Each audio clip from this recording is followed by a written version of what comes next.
The water looked different tonight. Deho noticed it first through his testing equipment. The Silver Run River always moved fast this time of year, but something felt wrong.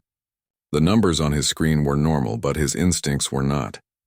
He knelt at the riverbank and checked his samples again. The sun was setting behind the mountains, painting the sky orange and purple. Deho loved this time of day. The colony world of Harmony always looked peaceful at dusk. 3 moons were already visible in the darkening sky. That was when he heard the voices. Deho looked upstream. A group of figures moved near the water.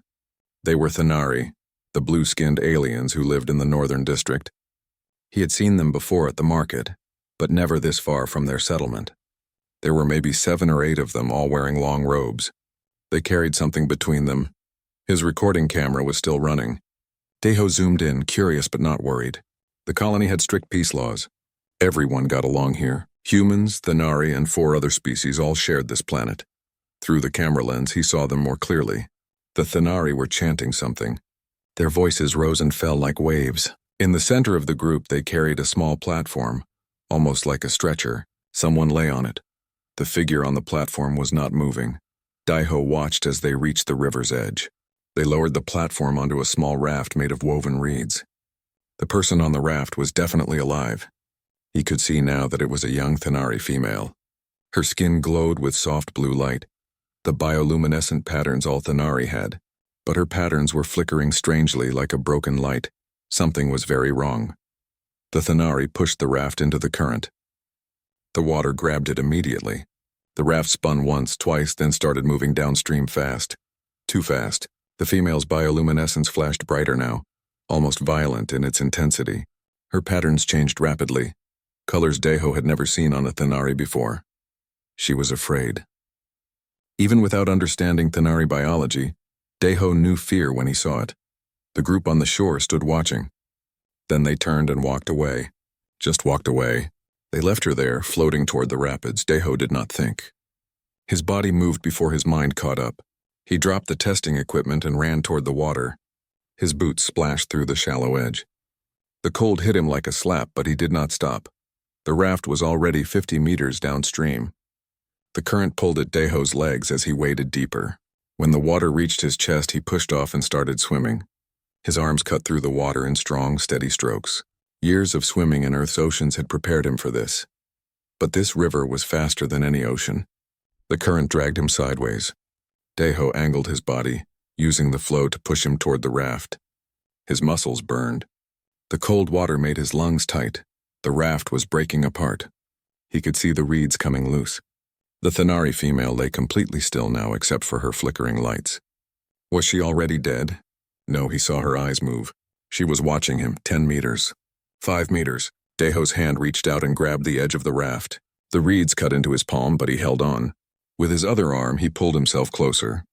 The raft tilted dangerously. Up close, he could see her face clearly. She looked young, maybe in her early 20s by human standards. Her large eyes were dark purple, almost black. They were filled with terror and confusion. She tried to move, and Deho realized with horror that she could not. Her body would not respond. She was paralyzed. They had thrown a paralyzed woman into the river. The raft hit a rock. The impact threw Deho sideways, but he kept his grip. The structure was falling apart now. He had seconds at most. With a grunt of effort, he pulled the Thanari female toward him. She was heavier than she looked. Thanari bones were denser than human bones, made for their homeworld's higher gravity. Deho wrapped one arm around her chest and kicked away from the raft. It broke apart completely behind them, pieces scattering downstream. Now it was just him, her, and the river. The shore seemed impossibly far away. Deho swam on his back, holding the alien woman against his chest. She was completely limp. Her bioluminescence pulsed against his shoulder, weak and erratic. He could feel her breathing, rapid and shallow. His legs kicked steadily. One stroke. Another. The current wanted to pull them under, wanted to smash them against the rocks. Deho fought it with everything he had. His sister's face flashed in his mind. Minji. She had been so small at the end, so helpless. He could not save her from the disease that took her. But he could save this one. He would save this one. The riverbank got closer, centimeter by centimeter. Deho's arms felt like lead. His lungs screamed for air. Just a little more. Just a little further, his foot touched bottom. Then his knee. Daiho stood on shaking legs and dragged the Thenari female onto the muddy shore. They both collapsed. He lay on his back, gasping. Water streamed from his clothes. His whole body trembled from cold and exhaustion. Next to him, the alien woman was breathing, still alive. Her bioluminescent patterns were fading to almost nothing, but she was alive. Daiho rolled onto his side and looked at her. Her eyes were open, staring at him. There was something in that gaze. Question, wonder, maybe even hope. He reached for his communicator, but it was dead. The water had killed it. Daiho looked around. The Thenari group was gone. His equipment was upstream, too far to reach. He was alone with an alien woman who could not move and could not speak any language he knew, but she was shaking. Not from cold, from fear. She made a sound, soft and musical. Her bioluminescence flickered again, trying to communicate something he could not understand. Daiho sat up slowly. Every muscle hurt. He pulled off his wet jacket and carefully draped it over her. It was a useless gesture. The jacket would not warm an alien with different biology, but it was something. It was care. The alien woman's eyes followed his movements. Her trembling slowed just a little. Daiho stood on unsteady legs. He had to get help. The research station was 2 kilometers away. He could carry her, but not that far. He needed to leave her here and run for help. But what if the Thenari came back? What if she was hurt worse than he thought? He knelt beside her again and touched her shoulder gently. Her skin was cool and slightly rough, like leather. The bioluminescence under his palm pulsed once, twice. Response. In slow, clear words, knowing she could not understand but hoping his tone would carry meaning, Daiho said, "I will come back. I promise. You are safe now." Then he ran. His wet boots slapped against the ground. His lungs burned. But he ran faster than he had ever run in his life. Behind him on the riverbank, the Thenari woman named Riva lay still under a stranger's jacket. Her bioluminescence pulsed in patterns her family would have recognized as words. Thank you. Thank you. Thank you. But there was no one left who cared to read them. The medical center smelled like antiseptic and something else, something sweet that Daiho did not recognize. Alien medicine, probably. He sat in the waiting area with a thermal blanket wrapped around his shoulders. His clothes were still damp. Someone had brought him hot tea, but he had not touched it. Through the window of the treatment room, he could see the Thenari woman, Riva. That was her name. The doctors had found identification patterns in her bioluminescence. She lay on a specialized bed that adjusted to non-human anatomy. Machines surrounded her, monitoring things Daiho did not understand. A doctor came out, a tired-looking woman with gray hair. Dr. Park. She was the colony's head of xenobiology. She is stable, Dr. Park said. You got her here in time. Another 20 minutes in that cold water and we would have lost her. Daiho nodded. His throat felt tight. Will she be okay? Physically, yes. But her paralysis is not from the water. It is neurological. She was born with a degenerative condition. Her lower body has no function and it is slowly spreading upward. The doctor paused. Did you see what happened? How she ended up in the river? Daiho told her everything. The group of Thenari, the raft, the way they just walked away. Dr. Park's face grew darker with each word. I need to report this, she said quietly. This is attempted murder.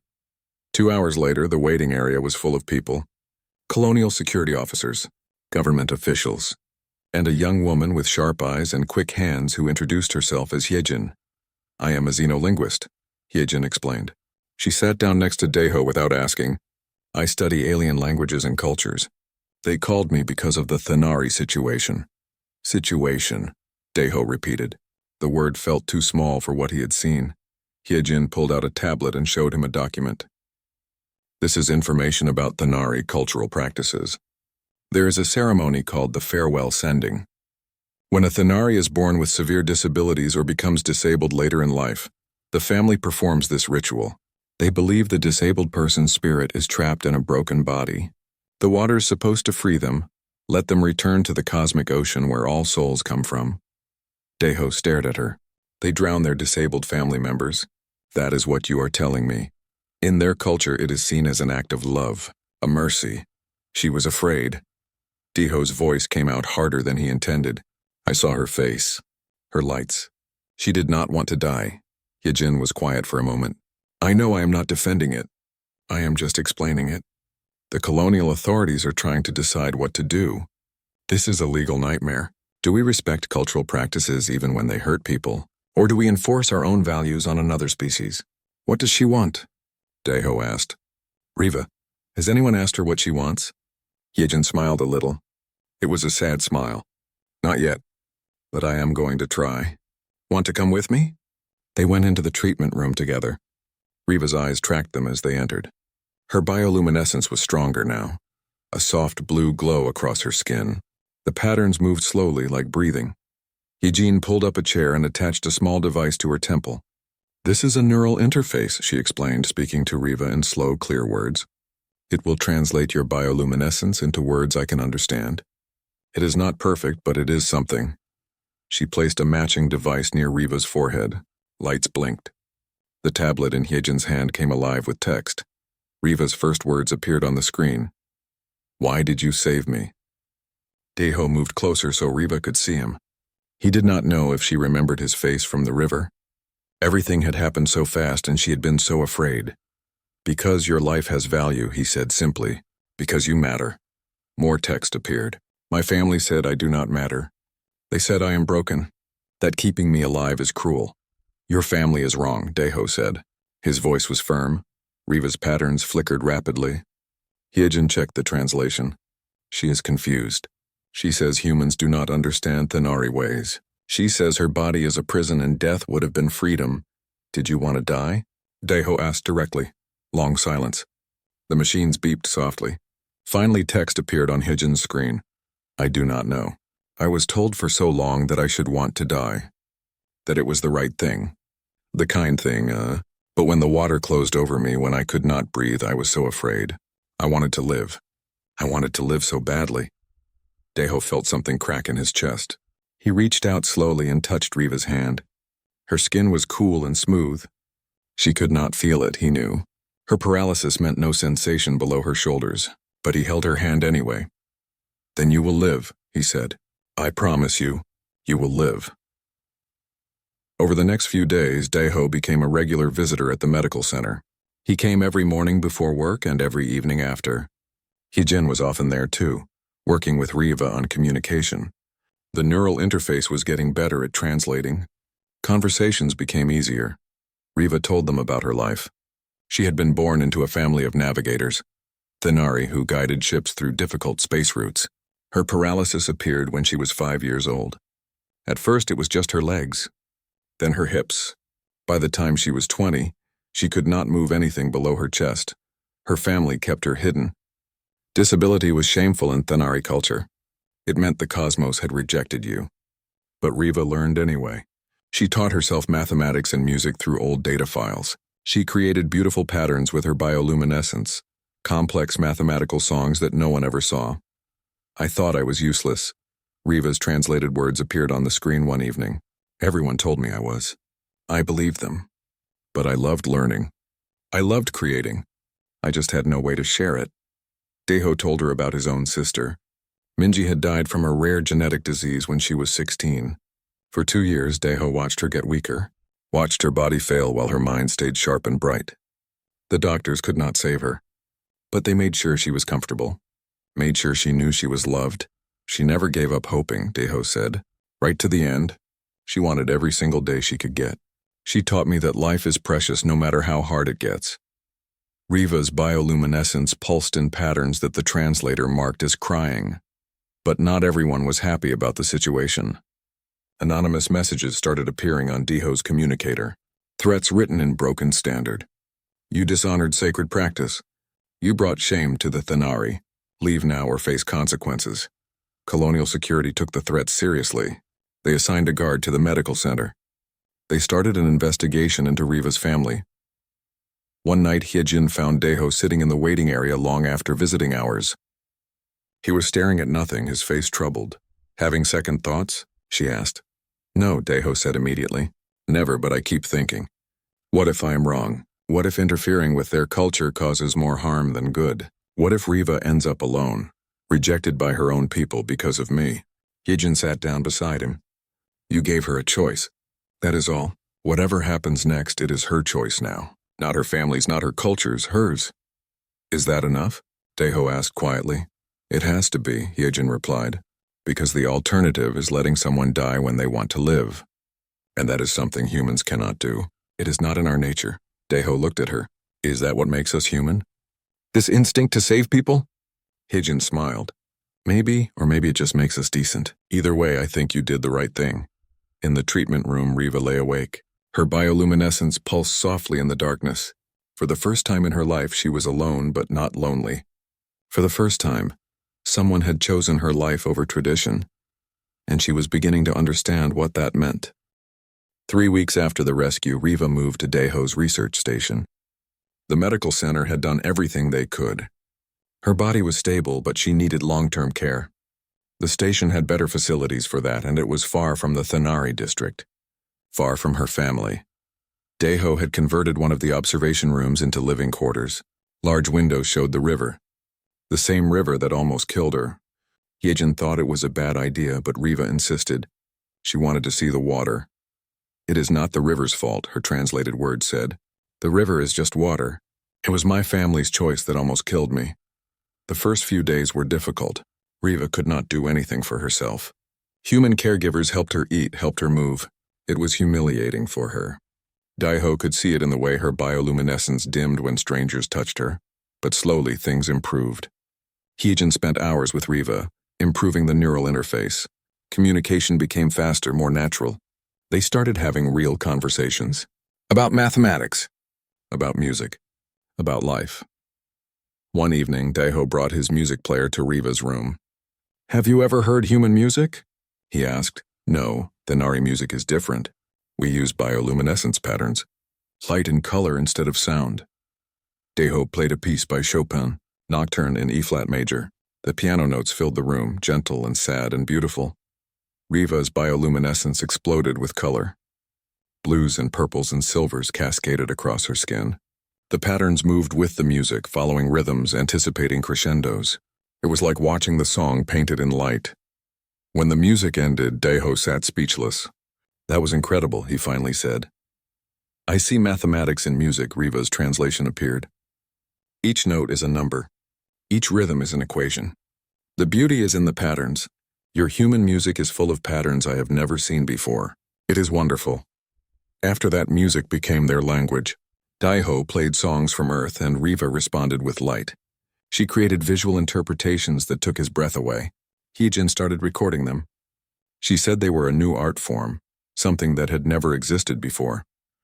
But the situation with the Thanari community was getting worse.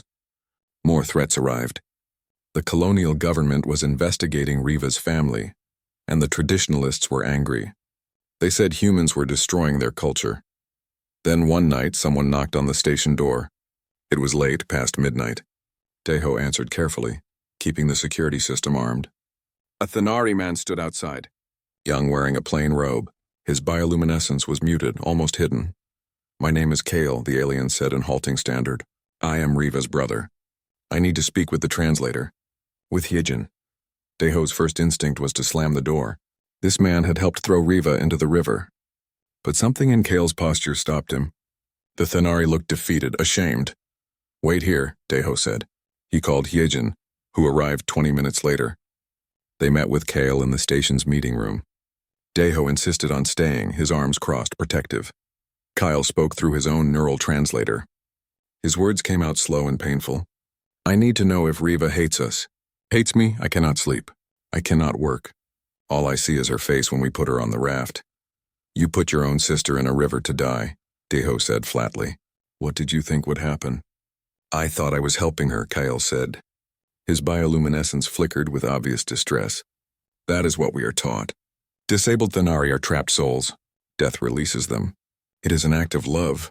Did you ask her what she wanted? Hyejin's voice was quiet but sharp. Silence. Long and heavy.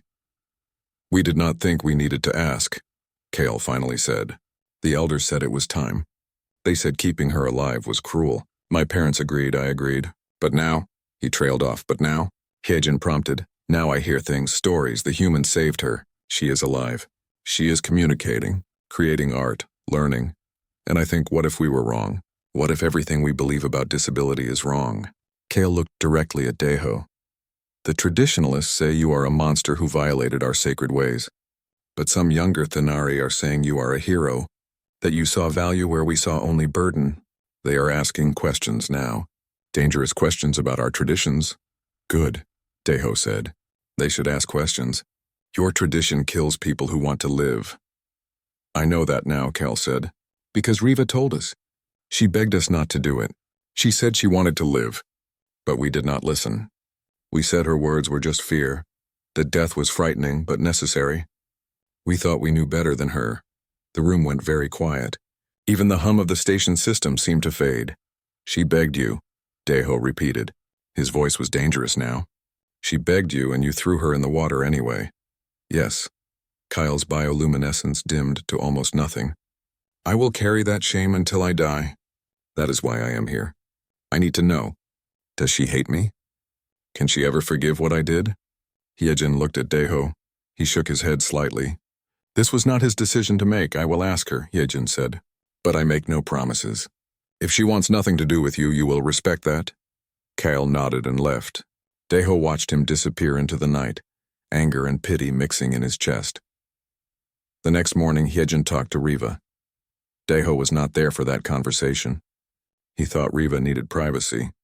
But later, Hyejin told him what happened. Riva had cried. Her bioluminescence pulsed in patterns of grief and pain. She said she did not know if she could forgive Kale. Not yet. Maybe never. But she also said she did not hate him. She hated the culture that made him think killing her was love. She hated the beliefs that said her life was worthless. She said something else too, Hyejin added quietly. She said that you saved more than her body. You saved her from believing what they told her. You proved that she was wrong to accept her own death. Meanwhile, the research team was working on something new, a mobility device designed specifically for Riva. It used neural links, the same technology as the translator. The device would read her brain signals and move according to her thoughts. The first test was scheduled for a week later. The device looked like a floating chair, held up by small anti-gravity generators. Riva was nervous. Her bioluminescence flickered rapidly when they brought it into her room. What if it does not work? Her translated words asked. What if I cannot control it? Then we try again, Deho said. And again, until it works. They lifted Riva into the chair. The engineers attached the neural sensors to her head. The device hummed to life. Think about moving forward, the lead engineer instructed. Riva's bioluminescence brightened with concentration. The chair moved, just a few centimeters. But it moved. Riva made a sound. Not translated. Not words. Just a sound of pure joy. Her light patterns exploded across her skin in colors Deho had never seen. Golds and whites and brilliant blues. The patterns moved like music, like laughter, like singing. She moved forward again, then turned left, then right. The movements were jerky and uncertain, but she was moving. For the first time in 15 years, Riva was moving by herself. Tears ran down Deho's face. He did not bother wiping them away. Hyejin was crying too. Even the engineers looked moved. Riva moved to the window. She looked out at the river. Her patterns pulsed in a rhythm that the translator marked as a word repeated over and over. Free, free, free. That night, Deho sat by the window watching the stars. 3 moons hung in the sky, just like the night he pulled Riva from the water. But everything was different now. She was alive. She was free. And she was beginning to understand what her life could be. The future was uncertain. The Thanari community was divided. Riva's family was under investigation. But in this moment, none of that mattered. What mattered was a young woman who could move again, who could choose her own path. And it all started because one human refused to look away. The Colonial Council chamber was packed. Deho had never seen so many people in one place. Humans, Thanari, and representatives from 4 other species filled every seat. Camera drones floated near the ceiling, broadcasting the hearing across the entire colony. 2 months had passed since the rescue. The colonial government had finally decided to hold a formal hearing. The question was simple but enormous. Did Riva's family commit a crime, or were they practicing religious freedom? Deho sat in the front row with Hyejin. Riva was there too, in her mobility chair. She had gotten much better at controlling it. Now she could move smoothly, gracefully. Her bioluminescence was bright and steady. She looked nervous but determined. The council consisted of 7 members representing all the species in the colony. The human representative was an older man named Chairman Lee. He called the session to order. We are here to determine if charges should be filed against the family of Riva of the Thenari people, Chairman Lee said. His voice echoed in the large room. This is not just a legal question. It is a question about how different cultures can live together, how we balance tradition with individual rights. The Thenari elders spoke first. 3 ancient aliens in ceremonial robes took the stand. Their translator spoke for them in a voice that sounded like wind chimes. The farewell sending is sacred, the eldest said. It has been our way for thousands of years. When the cosmos creates a broken vessel, we must return that vessel to the cosmic waters. This is not cruelty. It is mercy, it is love. The human who interfered did not understand this. He caused great harm to this family and to our entire community. The elder explained the Thenari belief system. They saw the universe as a great ocean of energy. Living beings were like cups that held a portion of that energy temporarily. When a cup was broken or cracked, it could not hold the energy properly. The spirit inside suffered. Death was not an end, but a return to the ocean, where the spirit would be free and whole again. Riva's body was a broken cup. The elder continued. Keeping her alive was forcing her spirit to remain trapped in suffering. Her family loved her. That is why they performed the ceremony. Not to harm her, but to free her. Many Thenari in the audience made sounds of agreement. Their bioluminescence pulsed in synchronized patterns. Deho felt his stomach tighten. The elders were convincing. They made the drowning sound like a kindness. Next, the human advocates spoke. Dr. Park testified about Riva's physical condition. A psychologist talked about trauma and consent. They presented data showing that Riva was cognitively normal, capable of making her own decisions. They argued that killing someone who could think and feel was murder, regardless of cultural context. Then it was Deho's turn to testify. He walked to the stand on shaking legs. Hundreds of eyes watched him. The camera drones moved closer. Tell us what you saw that night, Chairman Lee said gently. Deho took a breath. I saw a group of people put a paralyzed woman on a raft and push her into a fast-moving river. I saw them walk away while she was carried toward the rapids. And I saw her face. He paused. She was terrified. Her bioluminescence patterns were panic. Anyone who understands Thenari biology could see it. She did not want to die. But how could you know that? One of the council members asked. You are human. You do not understand Thenari ways. Fear is universal, Deho said firmly. I do not need to be Thenari to recognize terror. I do not need to understand your religion to know that someone is drowning. Murmurs ran through the crowd. The Thenari elders looked angry. But some of the younger Thenari were nodding. The elders say the farewell sending is about love, Deho continued. But love requires choice. Did anyone ask Riva what she wanted? Did anyone give her a choice? Silence, heavy and damning. Then something unexpected happened. Kyle stood up in the audience. I can answer that, he said. The elders hissed at him to sit down. But Chairman Lee gestured for Kale to approach the stand. You are Riva's brother, correct? Yes. Kale's bioluminescence was dim with shame. I was there. I helped carry her to the river. Tell us what happened, the chairman said. Kale's voice shook. Riva begged us not to do it. The night before the ceremony, she used her bioluminescence to plead with us. She said she wanted to live. She said she was not ready to die. But the elders told us those were just fear responses. They said the body always resists death even when death is mercy. They said we should ignore her protests. The chamber erupted. Thenari shouted at Kale in their own language. The elders stood up, their bioluminescence flashing in patterns of fury. Chairman Lee had to bang his gavel repeatedly to restore order. Are you saying, the chairman asked carefully, that Riva explicitly refused consent for this ceremony? Yes, Kyle said. And we ignored her. We thought we knew what was best for her. We thought tradition was more important than her wishes. He looked directly at Riva. I am sorry. I know that is not enough. But I am sorry. Riva's bioluminescence flickered. Hyejin checked the translator, but Riva was not forming words. Just patterns of complex emotion. Chairman Lee looked at the other council members.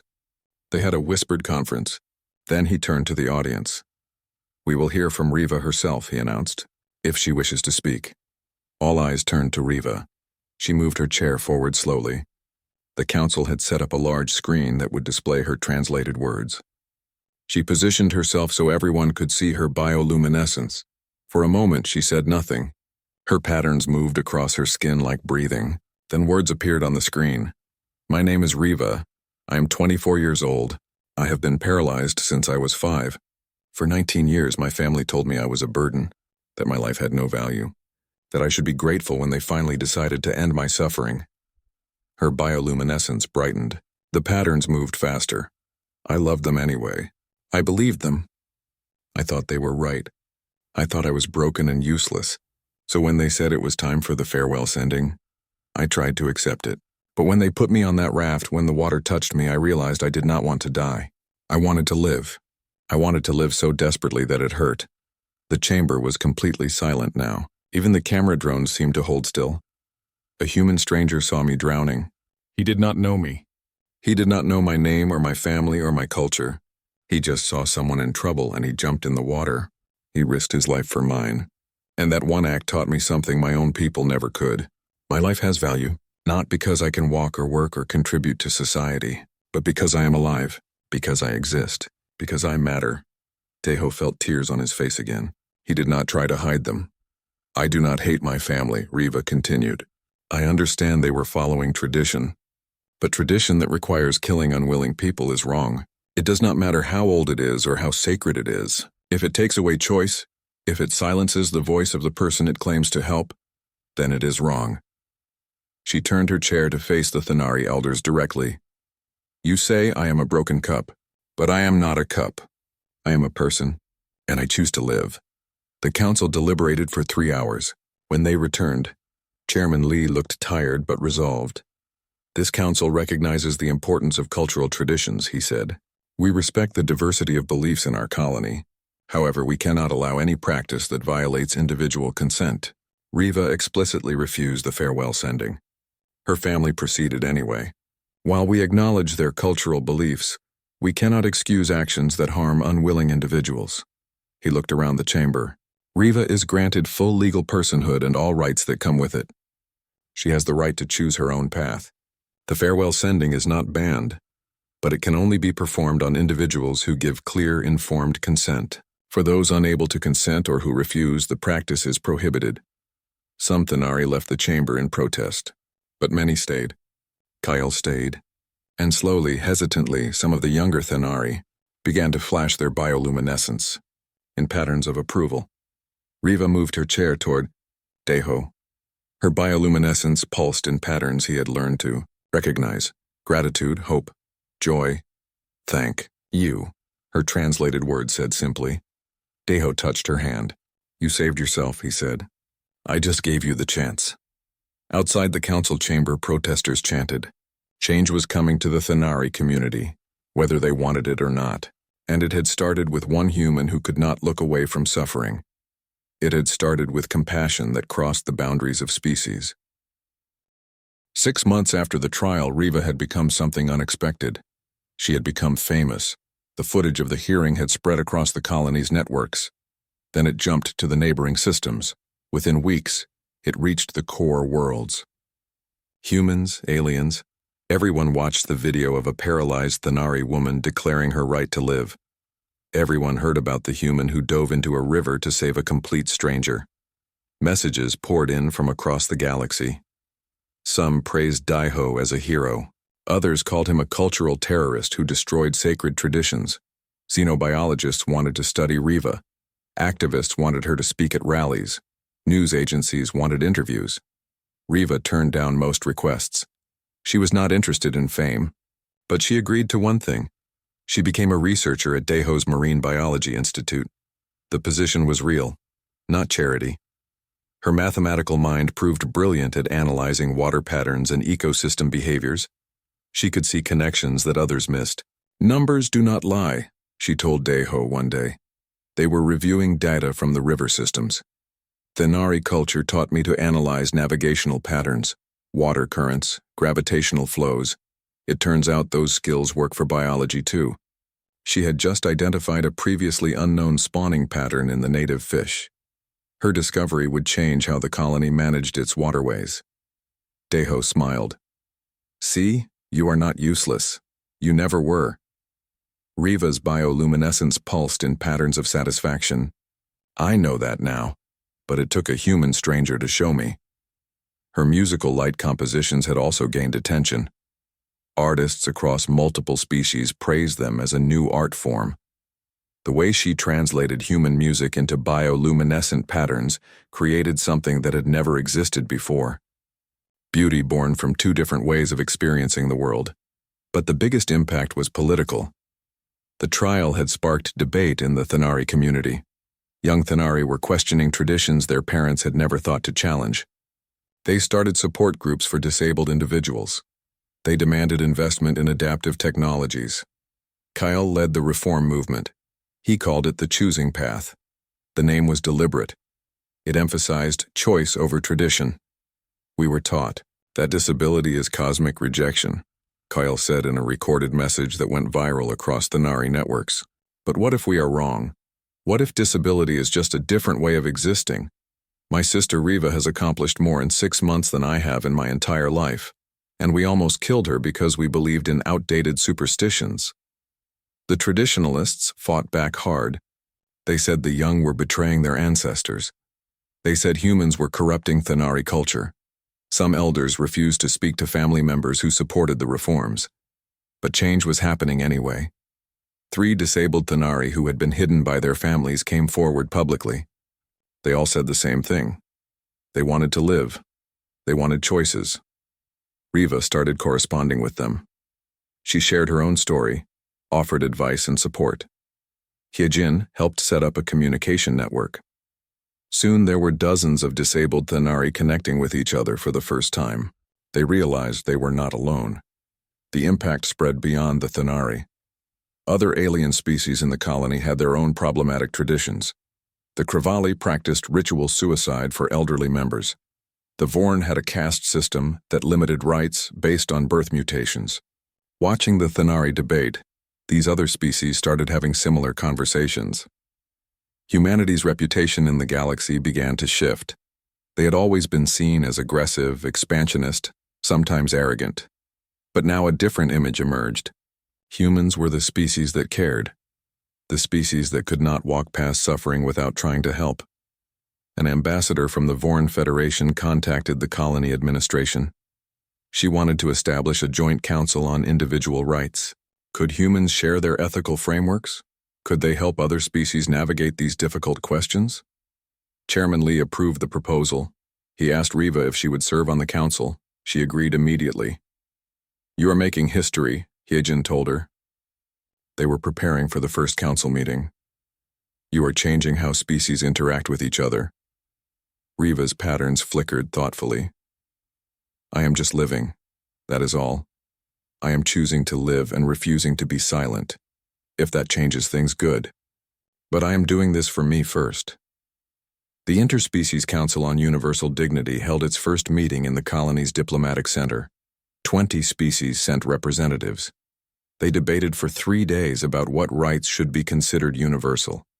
The right to life, the right to consent, the right to bodily autonomy. It was difficult.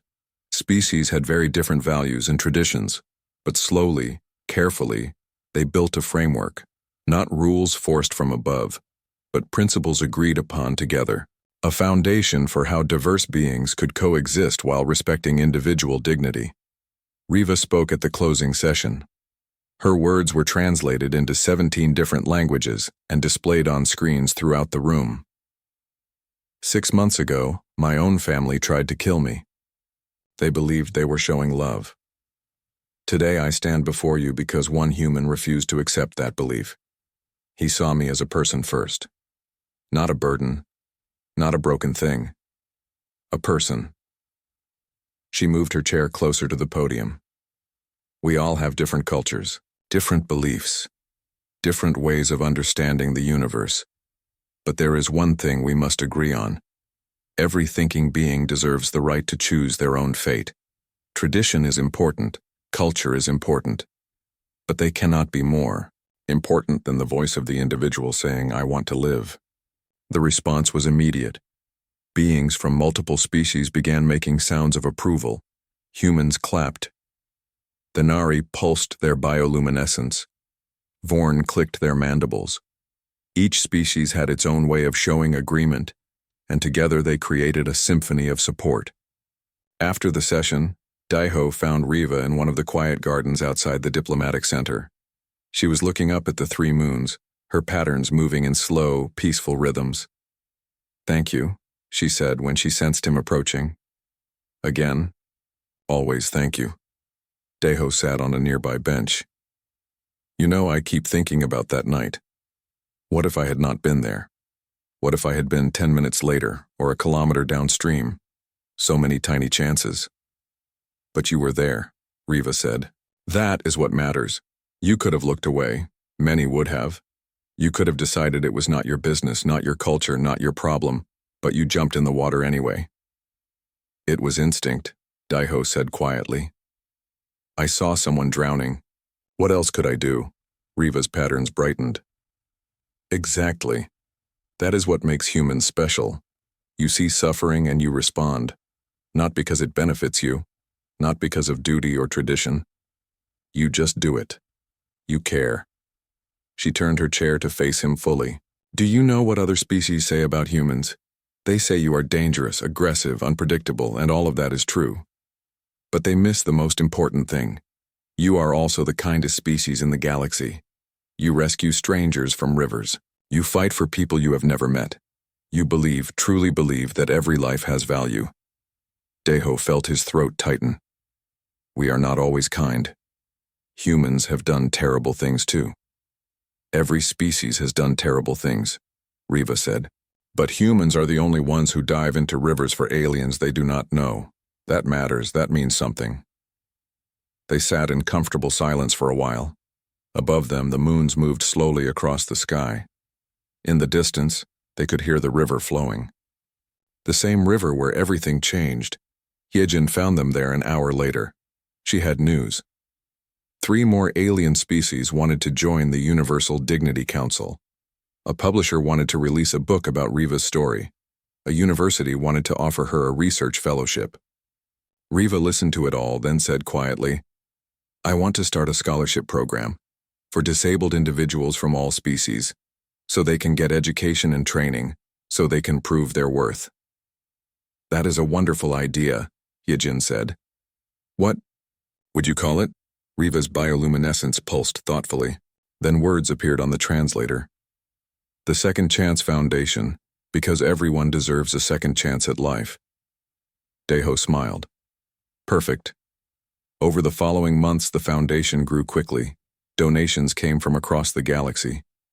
Disabled beings who had been hidden away began coming forward, seeking help and opportunity. The scholarship program funded education for hundreds of individuals across dozens of species.